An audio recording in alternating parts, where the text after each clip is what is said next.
In this video, we will look at how to process data through InstaLOD Grid using the command line. Please be aware that a grid server and processing worker need to be set up first to successfully process data through InstaLOD Grid.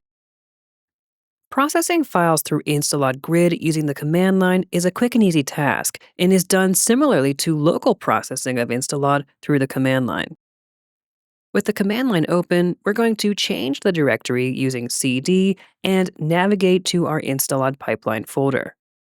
I'll start off with InstaLOD cmd, followed by the command server and the server's IP address and port number. This will specify which server we want to connect with to process our files. Next, we need to add our user account details to successfully connect to the server. Lastly, we can proceed as usual, loading a profile, specifying a file's in and output location and format, and finally, the profile's name.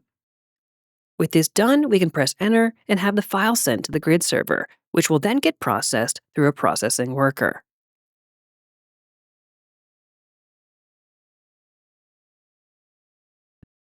If you enjoyed this video, drop us a comment below and don't forget to subscribe.